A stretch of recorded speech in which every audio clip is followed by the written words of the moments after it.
शांति 23 दिसंबर 2025 बाबा के महावाक्य। मीठे बच्चे, जो संकल्प ईश्वरीय सेवा अर्थ चलता है उसे शुद्ध संकल्प व निरसंकल्प ही कहेंगे, व्यर्थ नहीं। प्रश्न: विकर्मों से बचने के लिए कौन सी फर्ज अदाई पालन करते भी अनासक्त रहो? उत्तर: मित्र संबंधियों की सर्विस भले करो, लेकिन अलौकिक ईश्वरीय दृष्टि रख करके करो। उनमें मोह की रग नहीं जानी चाहिए। अगर किसी विकारी संबंध से संकल्प भी चलता है तो वह विकर्म बन जाता है। इसलिए अनासक्त होकर फर्ज अदाई पालन करो। जितना हो सके देही अभिमानी रहने का पुरुषार्थ करो। ओम शांति। आज तुम बच्चों को संकल्प, विकल्प, निरसंकल्प अथवा कर्म, अकर्म और विकर्म पर समझाया जाता है। जब तक तुम यहाँ हो तब तक तुम्हारे संकल्प जरूर चलेंगे। संकल्प धारण किए बिना कोई मनुष्य एक क्षण भी रह नहीं सकता है। अब यह संकल्प यहाँ भी चलेंगे, सतयुग में भी चलेंगे और ज्ञान काल में भी चलते हैं। परंतु ज्ञान में आने से संकल्प नहीं, क्योंकि तुम ईश्वरीय सेवा अर्थ निमित्त बने हो। तो जो यज्ञ अर्थ संकल्प चलता वह संकल्प नहीं, वह निरसंकल्प ही है। बाकी जो फालतू संकल्प चलते हैं अर्थात कलयुगी संसार और कलयुगी मित्र संबंधियों के प्रति चलते हैं, वह विकल्प कहे जाते हैं, जिससे ही विकर्म बनते हैं और विकर्मों से दुख प्राप्त होता है। बाकी जो यज्ञ प्रति अथवा ईश्वरीय सेवा प्रति संकल्प चलता है वह गोया निरसंकल्प हो गया। शुद्ध संकल्प सर्विस प्रति भले चले। देखो, बाबा यहाँ बैठा है, तुम बच्चों को संभालने अर्थ, उसकी सर्विस करने अर्थ माँ बाप का संकल्प जरूर चलता है, परंतु यह संकल्प नहीं, इससे विकर्म नहीं बनता है। परंतु यदि किसी का विकारी संबंध प्रति संकल्प चलता है तो उनका विकर्म अवश्य ही बनता है। बाबा तुम बच्चों को कहते हैं कि मित्र संबंधियों की सर्विस भल करो, परंतु अलौकिक ईश्वरीय दृष्टि से। वह मोह की रग नहीं आनी चाहिए। अनासक्त होकर अपनी फर्ज अदाई पालन करनी चाहिए।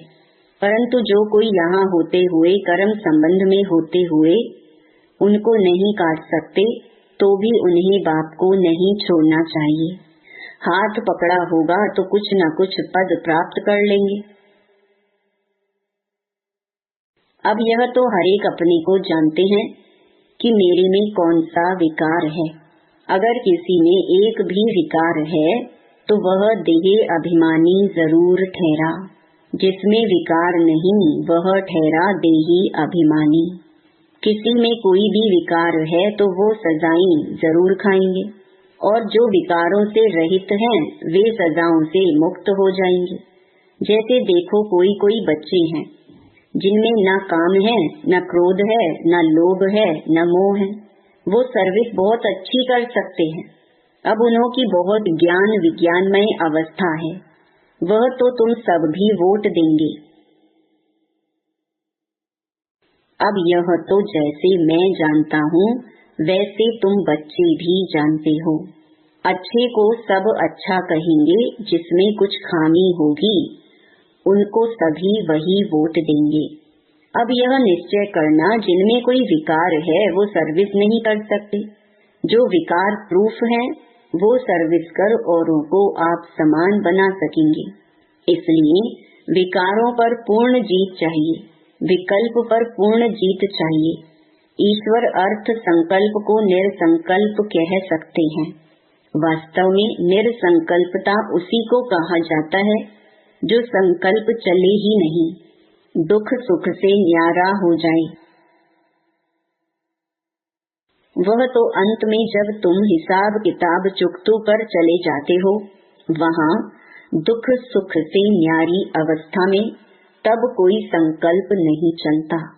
उस समय कर्म अकर्म दोनों से परे अकर्मी अवस्था में रहते हो। यहाँ तुम्हारा संकल्प जरूर चलेगा, क्योंकि तुम सारी दुनिया को शुद्ध बनाने अर्थ निमित्त बने हुए हो, तो उसके लिए तुम्हारे शुद्ध संकल्प जरूर चलेंगे। सतयुग में शुद्ध संकल्प चलने के कारण संकल्प संकल्प नहीं, कर्म करते भी कर्म बंधन नहीं बनता। समझा? अब कर्म अकर्म और विकर्म की गति तो बाप ही समझा सकते हैं। वही विकर्मों से छुड़ाने वाला है, जो इस संगम पर तुमको पढ़ा रही है। इसीलिए बच्चे अपने ऊपर बहुत ही सावधानी रखो, अपने हिसाब किताब को भी देखते रहो। तुम यहाँ आए हो हिसाब किताब चुकतू करने, ऐसे तो नहीं यहाँ आकर भी हिसाब किताब बनाते जाओ तो सजा खानी पड़े। यह गर्भ जेल की सजा कोई कम नहीं है। इस कारण बहुत ही पुरुषार्थ करना है। यह मंजिल बहुत भारी है, इसलिए सावधानी से चलना चाहिए। विकल्पों के ऊपर जीत पानी है जरूर। अब कितने तक तुमने विकल्पों पर जीत पाई है, कितने तक इस निरसंकल्प अर्थात दुख सुख से न्यारी अवस्था में रहते हो, यह तुम अपने को जानते रहो। जो खुद को नहीं समझ सकते हैं, वह मम्मा बाबा से पूछ सकते हैं, क्योंकि तुम तो उनके वारिस हो, तो वह बता सकते हैं। निरसंकल्प अवस्था में रहने से तुम अपने तो क्या किसी भी विकारी के विकर्मों को दबा सकते हो। कोई भी कामी पुरुष तुम्हारे सामने आएगा तो उसका विकारी संकल्प नहीं चलेगा। जैसे कोई देवताओं के पास जाता है तो उनके सामने वह शांत हो जाता है, वैसे तुम भी गुप्त रूप में देवताएं हो। तुम्हारे आगे भी किसी का विकारी संकल्प नहीं चल सकता है, परंतु ऐसे बहुत कामी पुरुष हैं जिनका कुछ संकल्प अगर चलेगा तो भी वार नहीं कर सकेगा, अगर तुम योग युक्त होकर खड़े रहेंगे तो। देखो बच्चे, तुम यहाँ आए हो परमात्मा को विकारों की आहुति देने, परंतु कोई कोई ने अभी कायदे सिर आहुति नहीं दी है। उन्हों का योग परम पिता से जुटा हुआ नहीं है। सारा दिन बुद्धि योग भटकता रहता है, अर्थात देही अभिमानी नहीं बने हैं। देह अभिमानी होने के कारण किसी के स्वभाव में आ जाते हैं, जिस कारण परमात्मा से प्रीत निभा नहीं सकते हैं। अर्थात परमात्मा अर्थ सर्विस करने के अधिकारी नहीं बन सकते हैं। तो जो परमात्मा से सर्विस ले फिर सर्विस कर रहे हैं, अर्थात पतितों को पावन कर रहे हैं, वही मेरे सच्चे पक्के बच्चे हैं। उन्हें बहुत भारी पद मिलता है। अभी परमात्मा खुद आकर तुम्हारा बाप बना है। उस बाप को साधारण रूप में न जानकर कोई भी प्रकार का संकल्प उत्पन्न करना गोया विनाश को प्राप्त होना। अभी वह समय आएगा जो 108 ज्ञान गंगाएं पूर्ण अवस्था को प्राप्त करेंगी। बाकी जो पढ़े हुए नहीं होंगे वे तो अपनी ही बर्बादी करेंगे। यह निश्चय जानना, जो कोई इस ईश्वरीय यज्ञ में छिपकर काम करता है तो उनको जानी जाननहार बाबा देख लेता है। वह फिर अपने साकार स्वरूप बाबा को टच करता है। सावधानी देने अर्थ तो कोई भी बात छिपानी नहीं चाहिए। भल भूलें होती हैं, परंतु उनको बताने से ही आगे के लिए बच सकते हैं। इसीलिए बच्चे सावधान रहना। बच्चों को पहले अपने को समझना चाहिए कि मैं कौन, What am I। मैं शरीर को नहीं कहते, मैं कहते हैं आत्मा को। मैं आत्मा कहाँ से आया हूँ, किसकी संतान हूँ। आत्मा को जब यह मालूम पड़ जाए कि मैं आत्मा परम पिता परमात्मा की संतान हूँ, तब अपने बाप को याद करने से खुशी आ जाए। बच्चे को खुशी तब आती है जब बाप के ऑक्यूपेशन को जानता है। जब तक छोटा है बाप के ऑक्यूपेशन को नहीं जानता, तब तक इतनी खुशी नहीं रहती। जैसे बड़ा होता जाता, बाप के ऑक्यूपेशन का पता पड़ता जाता, तो वो नशा, वह खुशी चढ़ती जाती है। तो पहले उनके ऑक्यूपेशन को जानना है कि हमारा बाबा कौन है, वह कहाँ रहता है। अगर कहीं आत्मा उसमें मर्ज हो जाएगी तो आत्मा विनाशी हो गई, तो खुशी किसको आएगी। तुम्हारे पास जो नए जिज्ञासु आते हैं, उनको पूछना चाहिए कि तुम यहाँ क्या पढ़ते हो, इससे क्या स्टेटस मिलती है। उस कॉलेज में तो पढ़ने वाले बताते हैं कि हम डॉक्टर बन रहे हैं, इंजीनियर बन रहे हैं, तो उन पर विश्वास करेंगे ना कि यह बरोबर पढ़ रहे हैं। यहाँ भी स्टूडेंट्स बताते हैं कि यह है दुख की दुनिया, जिसको नर्क, हेल अथवा डेविल वर्ल्ड कहते हैं। उनके अगेंस्ट है हेवन अथवा डेटी वर्ल्ड, जिसको स्वर्ग कहते हैं। यह तो सभी जानते हैं, समझ भी सकते हैं कि यह वह स्वर्ग नहीं है, यह नर्क है अथवा दुख की दुनिया है। पाप आत्माओं की दुनिया है, तब तो उसको पुकारते हैं कि हमको पुण्य की दुनिया में ले चलो। तो यह बच्चे जो पढ़ रहे हैं वह जानते हैं कि हमको बाबा उस पुण्य की दुनिया में ले चल रहे हैं। तो जो नए स्टूडेंट आते हैं उनको बच्चों से पूछना चाहिए, बच्चों से पढ़ना चाहिए। वह अपने टीचर का अथवा बाप का ऑक्यूपेशन बता सकते हैं। बाप थोड़े ही अपनी सराहना खुद बैठ करेंगे, टीचर अपनी महिमा खुद सुनाएगा क्या। वह तो स्टूडेंट सुनाएंगे कि यह ऐसा टीचर है। तब कहते हैं स्टूडेंट शोज मास्टर। तुम बच्चे जो इतना कोर्स पढ़कर आए हो, तुम्हारा काम है नयों को बैठ समझाना। बाकी टीचर जो BA MA पढ़ा रहे हैं, वह बैठ नए स्टूडेंट को ABC सिखलाएंगे क्या। कोई कोई स्टूडेंट अच्छे होशियार होते हैं, वह दूसरों को भी पढ़ाते हैं। उसमें माता गुरु तो मशहूर है। यह है देती धर्म की पहली माता, जिसको जगदम्बा कहते हैं। माता की बहुत महिमा है। बंगाल में काली, दुर्गा, सरस्वती और लक्ष्मी, इन 4 देवियों की बहुत पूजा करते हैं। अब उन 4 का ऑक्यूपेशन तो मालूम होना चाहिए। जैसे लक्ष्मी है तो वह है गॉडेस ऑफ वेल्थ, वह तो यहाँ ही राज्य करके गई है। बाकी काली, दुर्गा आदि यह तो सब इस पर नाम पड़े हैं। अगर 4 माताएं हैं तो उनके 4 पति भी होने चाहिए। अब लक्ष्मी का तो नारायण पति प्रसिद्ध है। काली का पति कौन है? ब्रैकेट्स में शंकर। लेकिन शंकर को तो पार्वती का पति बताते हैं। पार्वती कोई काली नहीं है। बहुत हैं जो काली को पूजते हैं, माता को याद करते हैं, लेकिन पिता का पता नहीं है। काली का या तो पति होना चाहिए या पिता होना चाहिए, लेकिन यह कोई को पता नहीं है।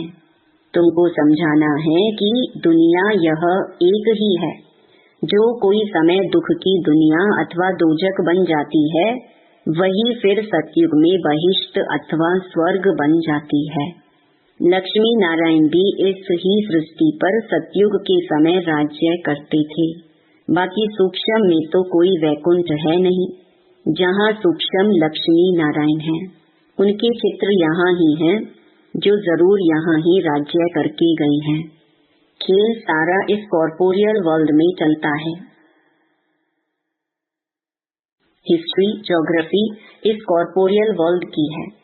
सूक्ष्म वतन की कोई हिस्ट्री ज्योग्राफी होती नहीं। लेकिन सभी बातों को छोड़ तुमको नए जिज्ञासु को पहले अल्फ सिखलाना है, फिर बे समझाना है। अल्फ है गॉड, वह सुप्रीम सोल है। जब तक यह पूरा समझा नहीं है, तब तक परम पिता के लिए वह लव नहीं जागता, वह खुशी नहीं आती। क्योंकि पहले जब बाप को जाने, तब उनके ऑक्यूपेशन को भी जानकर खुशी में आवे। तो खुशी है इस पहली बात को समझने में। गॉड तो एवर हैप्पी है, आनंद स्वरूप है।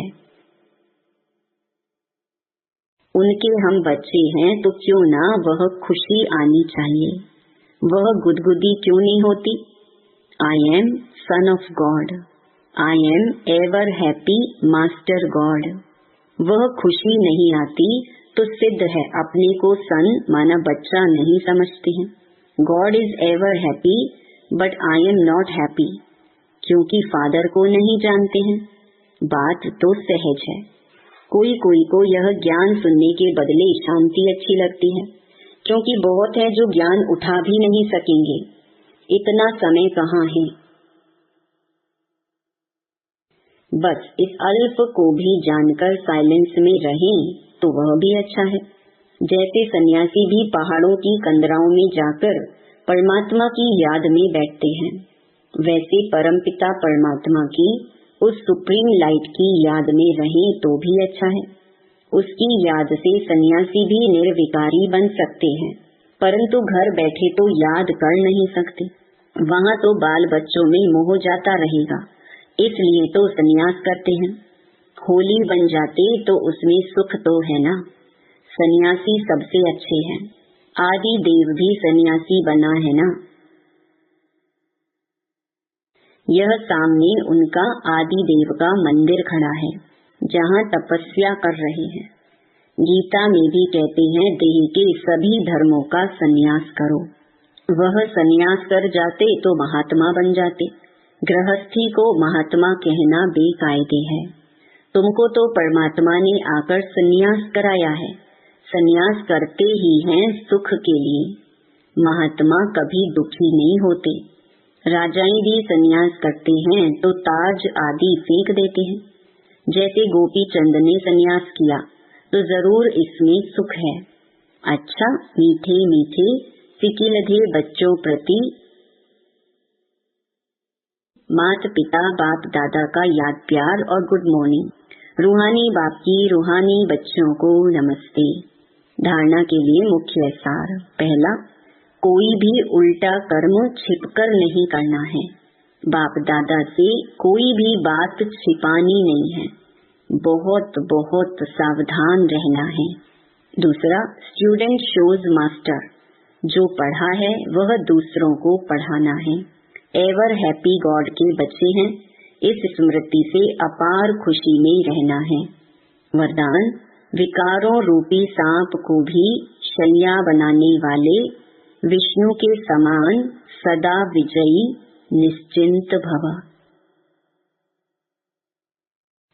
जो विष्णु की शेष शैया दिखाते हैं, यह आप विजयी बच्चों के सहज योगी जीवन का यादगार है। सहज योग द्वारा विकारों रूपी सांप भी अधीन हो जाते हैं। जो बच्चे विकारों रूपी सांपों पर विजय प्राप्त कर उन्हें आराम की शैया बना देते हैं, वह सदा विष्णु के समान हर्षित व निश्चिंत रहते हैं। तो सदा यह चित्र अपने सामने देखो कि विकारों को अधीन किया हुआ अधिकारी हूँ। आत्मा सदा आराम की स्थिति में निश्चिंत है। स्लोगन, बालक और मालिकपन के बैलेंस से प्लान को प्रैक्टिकल में लाओ। अव्यक्त इशारे, अब संपन्न व कर्मातीत बनने की धुन लगाओ। अपनी हर कर्मेंद्रिय की शक्ति को इशारा करो तो इशारे से ही जैसे चाहो वैसे चला सको। ऐसे कर्मेंद्रिय जीत बनो, तब फिर प्रकृति जीत बन कर्मातीत स्थिति के आसनधारी सो विश्व राज्य अधिकारी बनेंगे। हर कर्मेंद्रिय जी हजूर जी हाजिर करती हुई चले। आप राज्य अधिकारियों का सदा स्वागत अर्थात सलाम करती रहे, तब कर्मातीत बन सकेंगे। ओम शांति।